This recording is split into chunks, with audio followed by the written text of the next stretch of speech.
Hmm. One of the things that stands out to me is when you were describing the work you're doing in 25 countries, you mentioned another figure. You said 8,000 frontline partner churches, Um, and this is a really intentional decision. There's a model, the way in which you're trying to deliver care to the most marginalized children is through local churches. And can you describe that model for us? Because I think there's something really profound about the way in which you are operating and bringing this care and support to children around the world. There are a number of reasons why we work with the local churches. Uh, to begin with, it really is the most strategic development partner that you can find anywhere. I have gone to places like northern Burkina Faso, really remote places, and you come across a church. Sometimes it doesn't have the infrastructure, sometimes they meet under a tree, but there's a local church everywhere. Travel to the jungles of Kalimantan, deep in Indonesia, and you find churches. If you go to the jungles of Ecuador and Amazon, you find churches. So for one, the church is actually everywhere, and that is really, really strategic.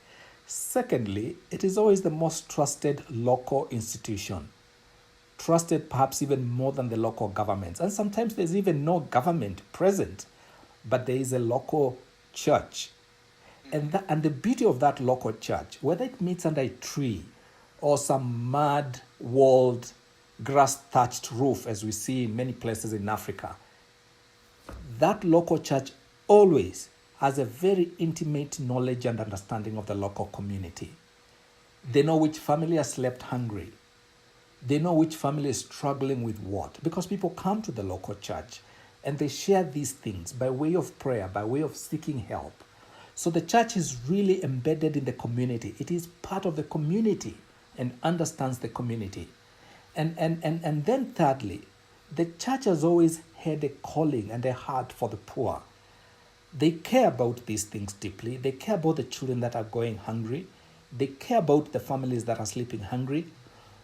What they often lack is a little bit of a helping hand to give them some structure, to give them some resources. But the heart is there to care for that. Jason, I've met so many pastors who come and say, the one thing they love about the ministry with compassion is that we're helping them do their ministry, the very thing they wanted to do. And coming alongside that just makes that possible. Which local pastor doesn't want to be helpful to a family that is in need? None. Which family doesn't want to support a local child or a girl or a boy go to school and realize the potential? Absolutely none. Which pastor wants to see their members of the congregation perpetually, and chronically in poverty? Absolutely none. So it just makes sense at multiple levels of why we work with the local churches. And of course, I don't need to tell you, biblically, God has got no any other plan. It's the church or everything else dies. I mean, it is trusting the church to do the thing that only the church can do, and that is to be the people of God to society, to nations, to the world, the people of God.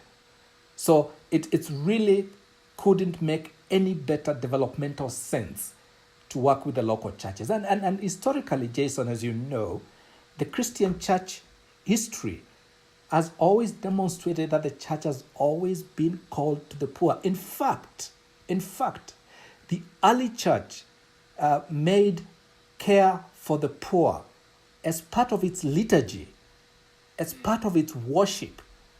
The collection to the poor, to the widowed, to the orphaned wasn't part and parcel of the worship times they came together. It was part of liturgy.